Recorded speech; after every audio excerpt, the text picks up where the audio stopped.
All right. Hello, everyone. My name is Gina Ritchie Richardson, and I am ecstatic to introduce y'all to my new Mindfully Rich conversations about money, which I'm so excited. Most of y'all know me from my podcast, the Mindfully Rich podcast. I wanted to start something that would be a little different, a little deeper. I'm a Capricorn, so I wanted to talk, of course, about money because money and finance is my life. I am the money girl and your accountability partner. And so I started something new where we're going to have mindfully rich conversations about money, where I'm going to have my friends and friends in my head come on and we're going to have some conversations all circled around money and finance. And so you can expect a new guest each week. And I am hoping that these conversations are inspirational, they're motivational, and they can help you with unpacking your own financial situation. And I also want to bring notice that everyone has their own financial struggles.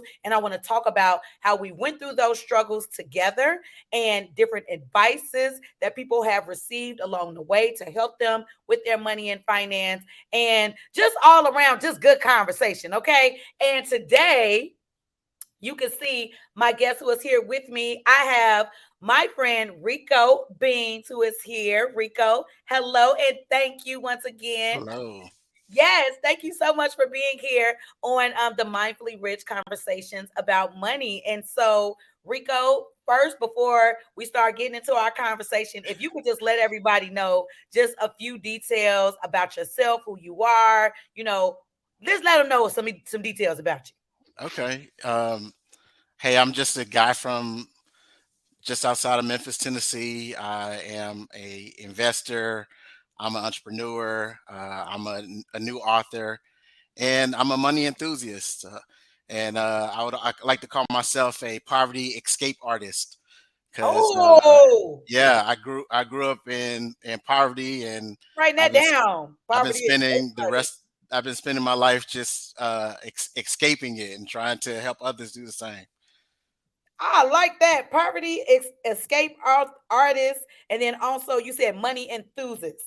I'm a money enthusiast. I, Yes. I like that. I can't really pronounce it. And everybody that been watching my podcast, they know that I have struggles with different words. So that's what I'm gonna call it. But it is going in my bio. So don't say nothing when you see that in my bio.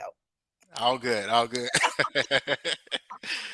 And so this is brand new. So this is my first episode of the Mindfully Rich conversations about money. And Rico, I'm super excited to have you here. As Rico said, he is a author. He is a brand new author, which we're going to talk about his book a little later. But we're going to go ahead and jump into our conversation. And so I prepared a few questions. I want to with this, I wanted to kind of mimic Oprah Super Soul Sunday. Oprah is my auntie in my head. She is also a mentor to me in my head. Okay. And one day we're gonna know each other. All right. Yes. Have you listened to Oprah Super Soul Sunday before? Just one, but Okay. I know it's fantastic. Oh my God. She has Yeah. guests. It's good. She follows, like she has conversations, but she also has like questions that she asks each guest. And so that's something that I wanted to do here and something that we will be doing. And so I wanted to know, my first question for you is, how does your upbringing affect your relationship with money? That's a great question. Like I said before, I'm a poverty escape artist. I grew up very humble beginnings. I watched my single mother, who was working a factory job, lose her job, and we moved to the projects. So I was Mhm. in a house, and then we were in the projects, laying down because folks shooting at night. Crazy, Mm, just a complete change. And the way it's impacted my life and my thoughts on money is I wanted to never be reliant on any form of income, whether it be a job or anything. So I've always been thinking about what's the side hustle, what's the other stream of income that I can have in order to reduce my reliance on any source. mm. Oh man, but you want to know what? Dodging bullets teaches you another skill that we need in life too. I don't know. There's something to be said, especially being raised in the hood. That's one thing that I think of to myself. Like I can live anywhere just because of my upbringings. Oh yeah, absolutely. It it's something that you didn't know you needed until you get out and you be like, "This a good. I learned this from that." Oh yeah, I'm not afraid of too much. I tell you that. And Ev- even and even struggling in that way, because you've had to struggle, it's not something that is new to you, so it's just like it's always that, I mean, how am I going to get out of this situation? And so with what you mentioned, with your relationship with money, I would say, I'm trying to figure out how I want to ask this. Do you feel like you learned a scarcity mindset, or did you learn abundance growing up? That's a good question. I think I started off with the scarcity mindset of just not wanting to. I was always afraid of being without. I was always afraid of not having. So I was always making I thought good decisions. Like, I mean, my friends would clown me because like I had an apartment. I didn't have cable. Yeah, I was in the military making good money, but I always kept my costs low. I didn't start yeah. like actually spending money for a long time. Oh, right. So I'm gonna assume that that had to be scarcity. Oh yeah, it was a scarcity mindset at first, but then Uh-huh. a shift happened, and we can talk about that too. Oh yeah, absolutely. And the only reason why I ask that is just because a lot of people, they don't understand that their relationship with money starts on how you were raised, and what those upbringings look like. I shared that with you where initially I didn't want to spend money. Once I started making money, I didn't want to spend it because I was just like, is it gonna come back to me? Am I gonna be able to have enough to do all these other things? Like, I didn't go on vacation, I didn't buy nice things for myself or anything. And so which leads us to, going into the next question. What is the most difficult decision you've had to make financially? The most difficult decision I had to make financially, I would say I've had to make a few difficult financial situations. One is, I don't know if it's a difficult situation, but I'll tell you a story. Yeah, Um, so I just left the military and I got a civilian job. I was making what I thought was great money, yeah, and so this is that time when I started spending money, right? yeah. And so I left my apartment, went to a dealership. I was going to get a brand new uh, BMW, right? Okay. I called my brother, my big brother, to tell him like, bro, I'm about to get like this really nice BMW. I just put up to the dealership. I'm thinking my brother is going to be excited about my purchase. Yeah, No, my brother said, dude, you don't even own a house. You're about to spend all that money on a car. yeah, And let me tell you, Gina, I immediately embarrassed, because this is my big brother. yeah. I left the dealership, went home to my apartment, and like within a couple months, I bought my first piece of real estate, which became my first investment property. Right. Okay. So your brother taught you priorities. Yeah, priority, because I'm thinking like I made it. Like Yeah. I've I gotta get a I've BMW. sacrificed. I made it. You're supposed to have a luxury car. Right. When you made it, and where I grew up, that's the mindset we had. Yeah. Like we put money into a car before we put money into anything else. You might Right. not have anything, but you had a nice car. Right. Because that was the status symbol of making it. Yeah, I'm making it. So I was like, I'm getting a new car. I'm gonna call my family, let them know like I've arrived. Right. You know, Not call to let them know I've arrived. you Okay. know. This new car is finna show you. Oh This is yeah, oh this is yeah. I'm like, this is the one, oh and he's man. like, that's not it. So at that time, do you mind sharing what was your income at that time? Yeah. So I got a new job. I got a 15,000 signing bonus.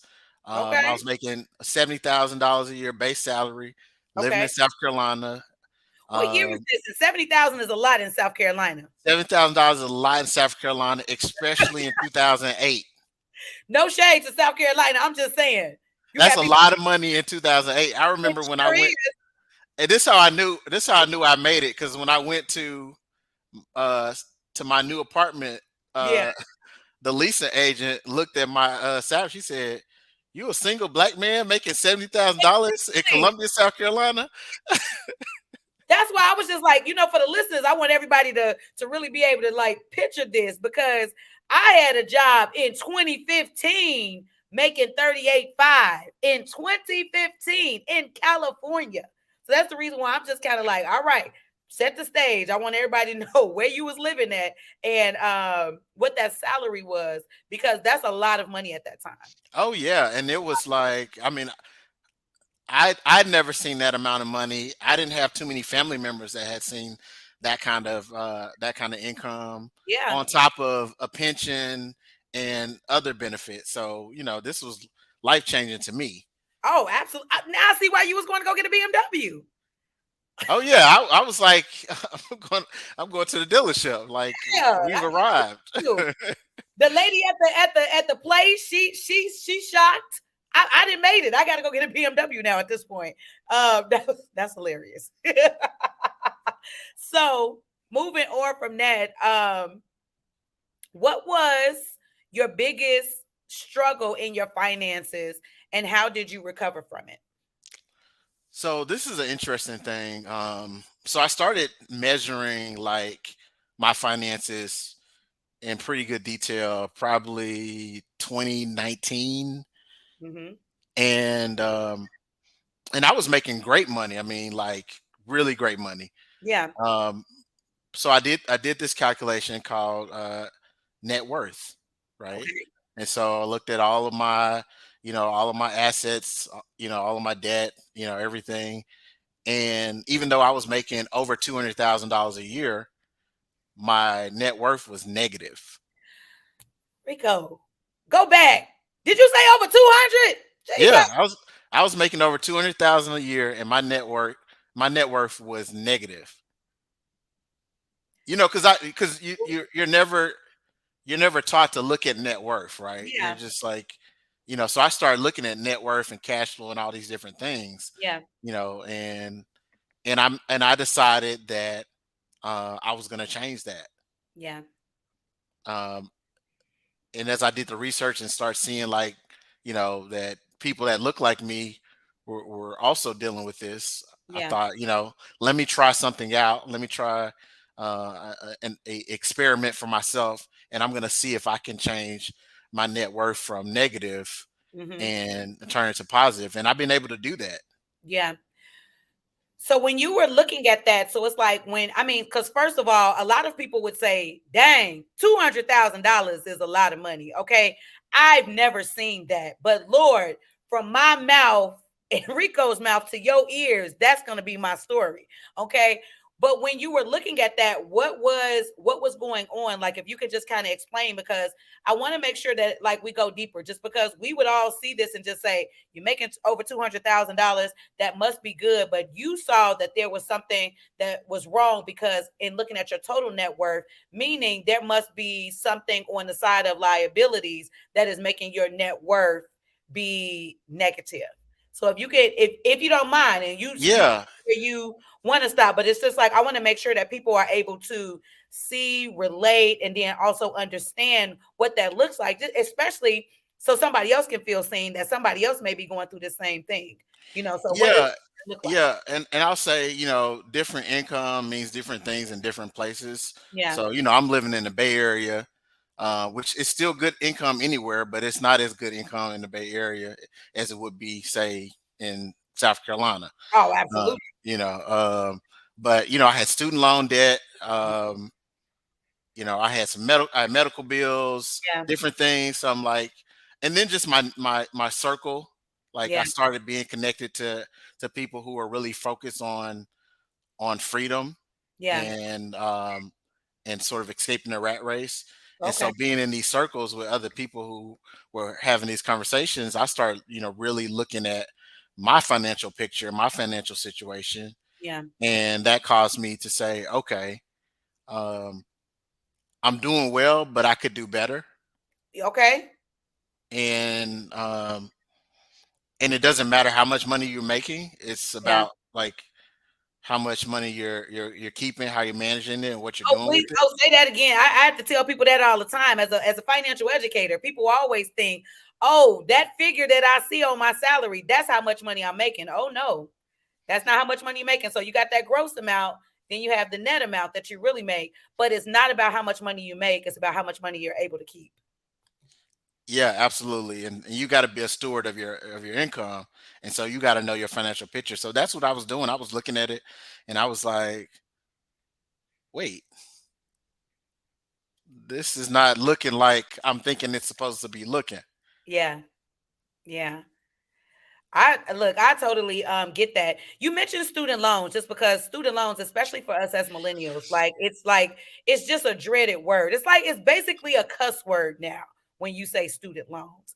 And a lot of people they probably feel just because you've mentioned it, and this is kind of like off the cuff, a lot of people feel like they're unable to do a lot of make a lot of financial moves and they feel so buried in their student loan debt. And so when you brought up student loans and you were seeing where you were at, was there a plan that you were able to put together with getting those student loans paid off? Because I don't know where you're at in your student loan journey, so I'm taking a shot in the dark on this one. But what was there like a plan, or what did you do in that situation?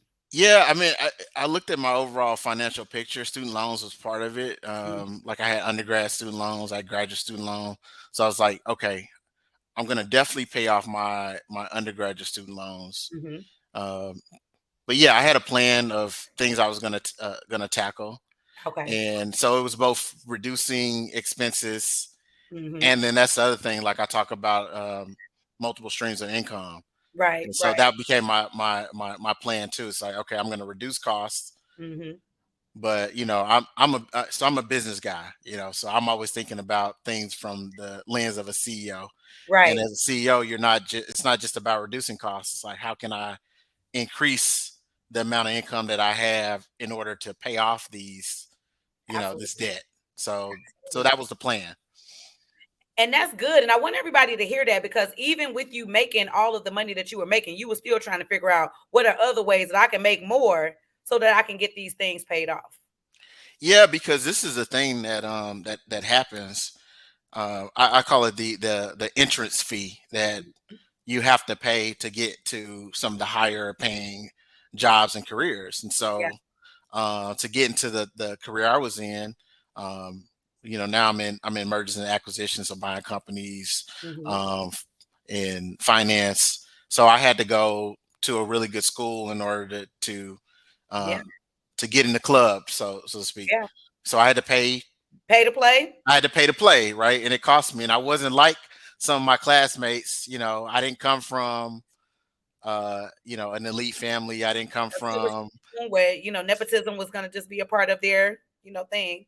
And they, no. I was in the fifth generation right, of wealth. So I had to pony up some money and take some debt in order to get in the game. And right. so, I had to figure it out. Yeah. Would you now just thinking about that? How do you feel about that decision now? I think it was the right decision to get in the game. I don't like that that's what we have to do. I don't like that in Don't this like country we have to get so much debt in order to it. have the best opportunities. Yeah. But it's proven to be a good investment. Yeah. Um, it just came with a large tax. Yes, absolutely. And you mentioned being a businessman. How many businesses do we have? Oh my goodness. Uh,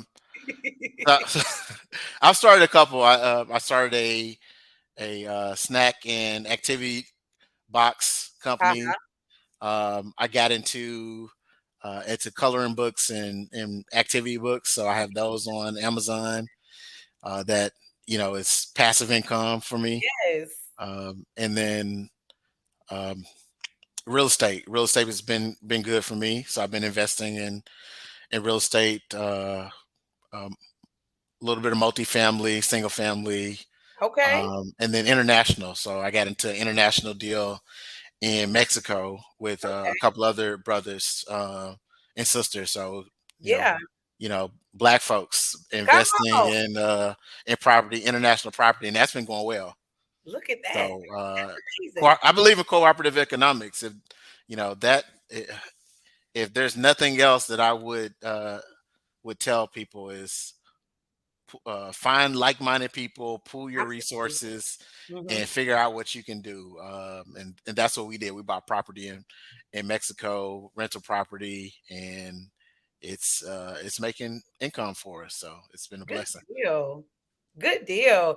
That leads me into my next question that I want to ask you, just because I want you to describe how your mindset has changed about how you earn money, just because you just named some things of how you earn money that I wouldn't have been able to see as a child, that I wouldn't have even knew even existed as a way to earn money. It's something about growing up in the hood where you only see this much, so you only feel you can go here.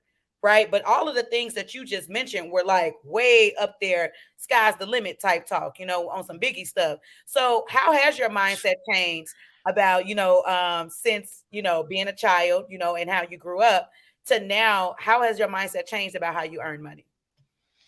Yeah, I have a different mindset. Like I believe that whatever I put my mind to, I can achieve, and it's my abilities that are inside of me that is going to allow me to be successful. Um, I stumbled across this guy named Earl Nightingale. If you Mhm. haven't had the chance, there's this recording called "The Strangest Secret." Mm, I think is the most powerful thing. So I coach, and one of the things I have everybody who I coach listen to is "The Strangest Secret," and that's changed my mindset because one of the things that that recording says is that success uh, is the progressive is the progressive action toward a worthy ideal.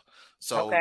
you're always thinking about something that you want to accomplish, and you're always creating some goals that you accomplish. So I always have goals that I'm working towards, and Okay. that's changed my mindset. And so because I wrote those goals, and let me tell you, this is how amazing this is, right? I wrote down what I wanted my net worth to be. I wrote down that I wanted to buy real estate. I Okay. wrote down the income that I wanted to make, and I listened to this recording almost every week, Okay. and I recorded what I wanted because that's what the recording says to go do, right? Uh-huh. And I looked up, just went back to it. I was like, dang, I've actually hit everything that I wrote down and said that I was going to go do, that I recorded myself going to do. So my mindset is really shifted. Like I don't believe there's any limits. If there's something that I want Mm-hmm. to achieve, I just figure out how I can do it. I used to say like, what can I afford? Mm-hmm. Now I say, how can I afford it, or how can I do Mm. it? Okay.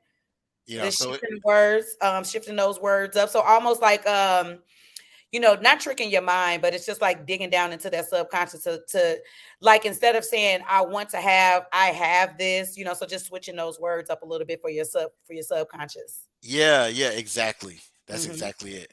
All right, good deal. Well, that leads me into, since learning how your mindset has changed, what does earning money do for your life? Like, what does that do for you? Just because I feel like we all make money, we all aspire to have a lot of money, but what does that do for your life? What does that mean for your life? The ability to be able to earn money and do it in multiple ways in the way that you do it. Yeah, this is an interesting thing. Because people that don't really know me, they may think like, oh, he's really just focused on money, but money's not my goal at all. Like Mhm. It's it's always another. That's the reason why I asked this, just because there's always something else. Money is just the currency to get to the thing that we're trying to get to. yeah, money is it's a tool. Yeah. My goal is freedom. Oh, My goal is freedom of time, freedom of yes. location, Ah, freedom to do whatever I want to do, freedom to spend time with the people that I love and care about. And so everything absolutely. I do is to give me that freedom. And so I know what that number is, Yeah. and with inflation it changes, Yes. Absolutely. but Absolutely. I know what that number is, and so everything I do is towards that number, Hmm. is towards getting that freedom. And so Absolutely. whether I'm starting a business or an investment, Hmm. I'm going back and seeing, okay, how far am I away from that number and from Yeah. that freedom. I call it I call it getting my freedom papers. Come on. You got to get your freedom papers. Listen, Absolutely. like I don't like going to a job and having somebody tell me what I have to do and having my livelihood dependent on if Yeah. somebody don't like me or something Absolutely. changes and they decide they don't need me anymore. And Yeah. so I work towards that. Like, how can I get free? Yeah, I mean, just because, and it's like, and just for everybody listening, of course, a lot of people, majority of people, they work in jobs, but it's learning that I could be gone tomorrow. Like something like you have the ability to just say, we don't need you no more, and everything is at will, right? So although they're paying me this, I could be gone tomorrow just like that. They can make that decision. That was something that I learned in last year, from an old employer that I worked for, that I thought I would just be there, but it was just like things can change just like that. So being able to, as you described, get your freedom papers, being able to work towards something, entrepreneurship, of course, you're not going to get wealthy just at a job. You, No, that's not where it's wealth not gonna comes. happen. Right. You have to have that entrepreneurial spirit and be able to work towards, as you called it, getting your freedom papers, because that's what earning money does for you. It means it's gathering you that freedom to be able to do those things. I relate to you on that. For me, it is gaining stability. I am a Capricorn earth sign. I need stability, I need security, the freedom, and I need access. All Mm, earning money does all of those things for me. I want to be able to do it when I need to do it, be able to have it, because growing up, not that, and this is the thing, I feel like when you grow up and you're lower class, right? right. Um, I'm not gonna say poor. I'm going to say maybe more month than money type of household, or maybe you weren't able to have the things that you needed, growing up on the food stamps, growing up, going without those things, just because you only have up to here, right? This is the Right. ladder. You go up to here. Growing up in those situations, I'll say for me was like, I want money. For me, earning money is bringing the stability that I always feel like I need into my life, bringing the security that I need in my life.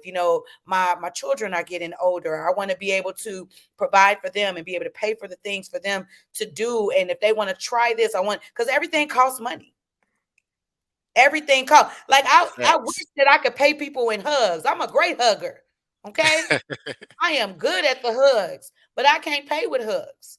So everything costs money. And so I can remember growing up when my grandmother would be like, money isn't everything. And I'm not saying that money is everything, but you need it for damn near everything. So earning it is our access, is our ticket, into getting the access, into getting the freedom, into getting the stability, into getting the security. And so there's always a deeper meaning. So not that it's the love of money, it's the love of making sure my life is secure and stable, and the freedom that I want to have in it. And so I thought that was a powerful question. That was the reason why I wanted to ask. No, that's a great question, and I think people have to understand is you don't have to make a lot of money Hmm. to make your money work for you. Oh, absolutely. I mean, I started when I first started investing. I was in the military. Hmm. I don't know how much people know about the military, but we don't make a lot of money, especially when you're starting off. You don't make a Hmm. lot of money, and so you have to, it was $50 a month, Hmm. you know, just a habit of putting something away. Absolutely. And it's like, but this is the thing. And so, Rico, like, I'm gonna say this, and you can speak towards, those youngins that are in the military. Um, you only know what you know. So when they don't know it, it's like, how do they get that information? Which I'm working on, because I want to be a part of before y'all even they go off to MEPS. Like, let me get to them so we could talk about some things, or which we're gonna get to this book. Let someone like yourself, or let financial educators as a whole be able to really talk to them, just because I don't think that education is there. We know that the education isn't in the schools the way that it needs to, but when you only know what how do you invest? Yeah, that's a good question. I mean, I was fortunate that there were kind of three things that helped me out. Hmm. One is books, Yeah.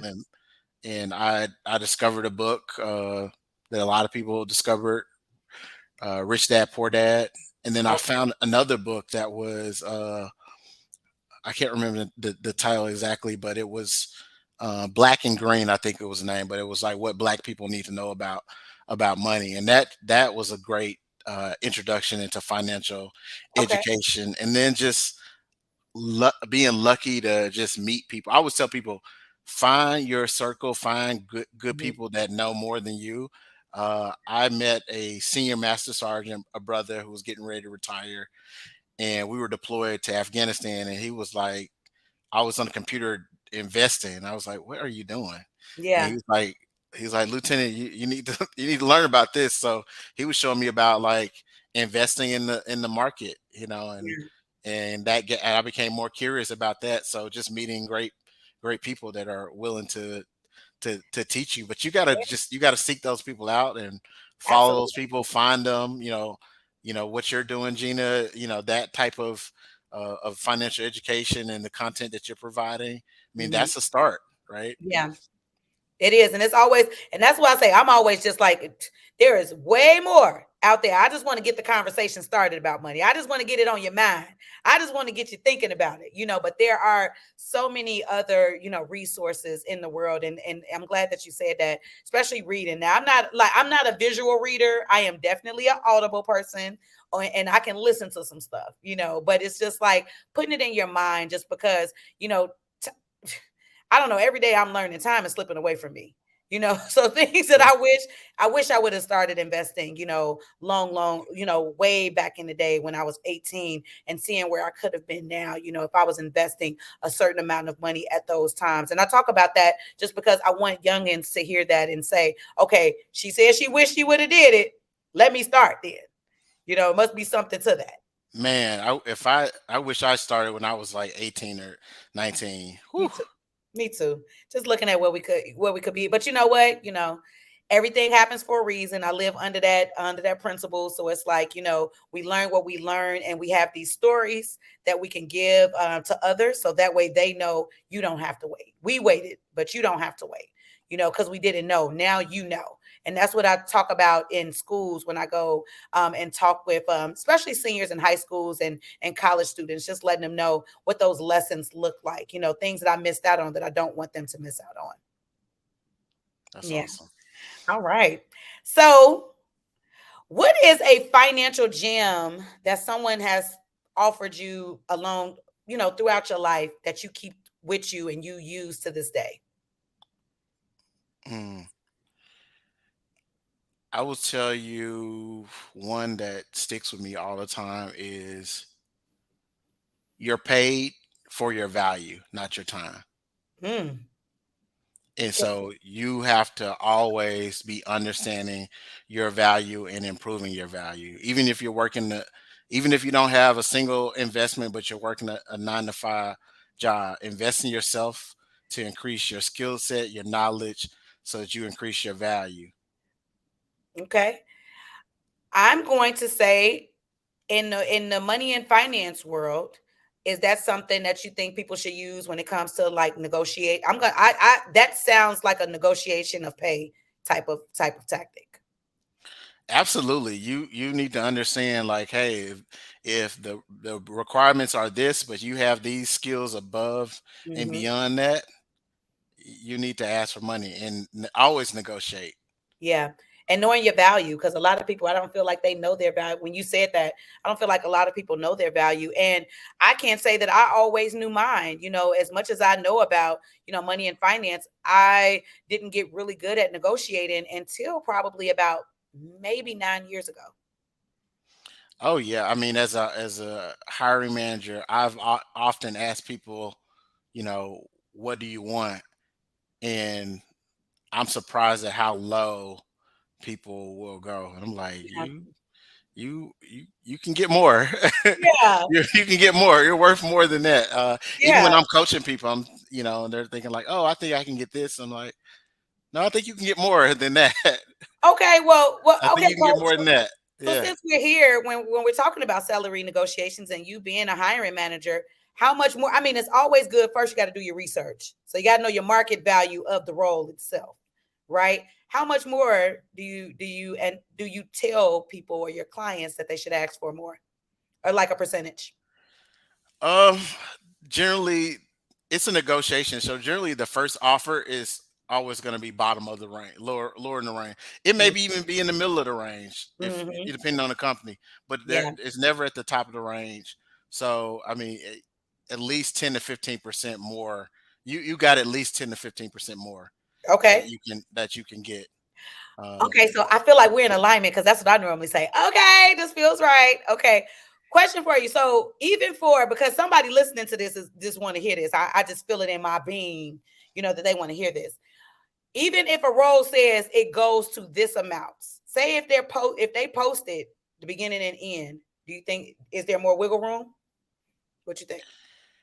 it depends. A lot of times there is, and it depends on who you're talking to. Mm-hmm. Um, a lot of times you're talking with HR, they're going to say this is it.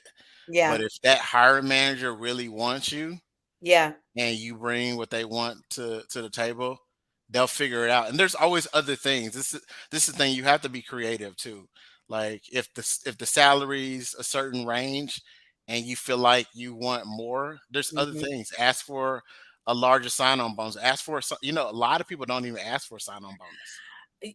And that's the thing. A lot of people don't know if they can. So I mean, I've never received a sign-on bonus. Never.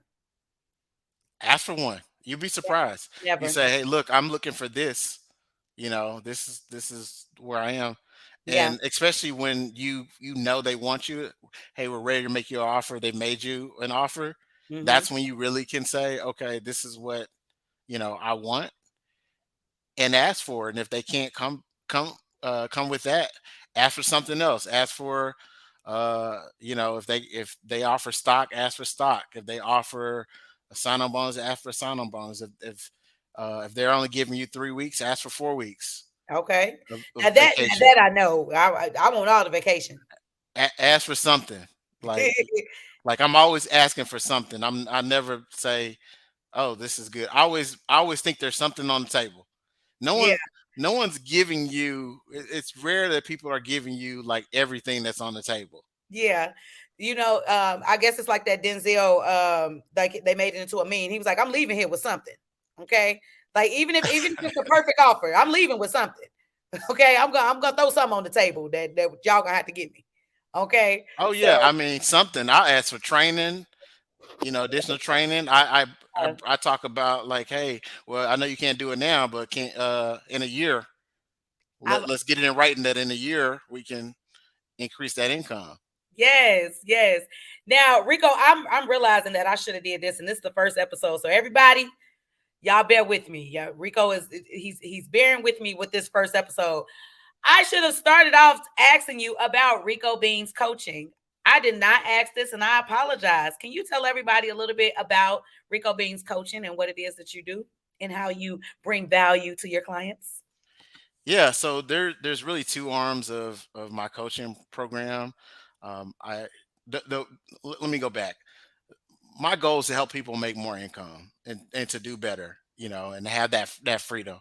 And so whether it's the career, because your first income stream of the multi income streams is your job, and so I coach people on how can they, improve their performance. How can they go and Mhm. negotiate more income? Yeah, How can they build relationships and networks on the job so they can make more money, get that promotion? yeah. And then the second part of it is I do a lot of financial education Hmm. because I believe that, one, we have to create more income streams. A lot of people aren't struggling just because, they're not managing their money. A lot of people aren't managing their money, but a Yeah. lot of people just need to make a little bit more income. So how can we make more money? I tell people that all the time. It's not. It is a such thing. You just not making enough money, especially the world we live in with inflation going up the way it's going up. So how can you make more money? That's the goal. Okay. All right. Good deal. And let's get into this book, Mr. Author. Thank you. Thank you. Thank you. So Rico is an author, and his book "You Don't Have to Die Poor," and I don't know why I did it like that, as if I'm on TV or something, and I needed to show it to y'all in this particular way. Congratulations on the book. There are lots of great gems. There are lots of topics that you talk about, and I wanted to kind of like go into some of that. And you say powerful strategies towards financial freedom and prosperity. It is Financial Literacy Month. And so I thought that this would be really, really good for us to like, just talk about your book a little bit because I want everybody to check it out. And I'm like, once again, super, super excited about it. What what was the mindset around you have a plethora of topics in here. Like it wasn't just personal finance at all. Like it goes into even real estate, other takeaways, life insurance, things of that sort. What was the motivation around creating this resource for everyone? It was a challenge to myself. So like I said before, like I had a negative net worth, and Uh-huh. so I challenged myself to increase my net worth to being positive. And so everything in this book, like I did, like I started multiple streams of income, Hmm. different businesses. Yeah. I bought real estate. I made tough decisions on my finances to cut costs. Hmm. I got insurance, so everything in that book is are things that we went and did. I wanted to like prove that I could actually go do it, and I was able to do it. Like using the things in this book, I was able to actually turn my net worth from negative to positive to Yes. a very good net worth. Um, and so I'm thankful that I built a good network of people, Yeah. you know, that helped me to go do this stuff. So it's been awesome. All right. And so I want to make sure that I put this up. But everyone, if you could tell everyone, even though it's on the screen, everybody as well, but you tell everybody where they can get this work of art at. Yeah, you can absolutely go to my website, www.ricobeanscoaching.com/books. Hmm. And you can, from there, you can click, it'll take you right to Amazon where you can purchase the book. If you don't like Amazon, it's on Barnes and Noble as well. So Okay. uh, check out the book.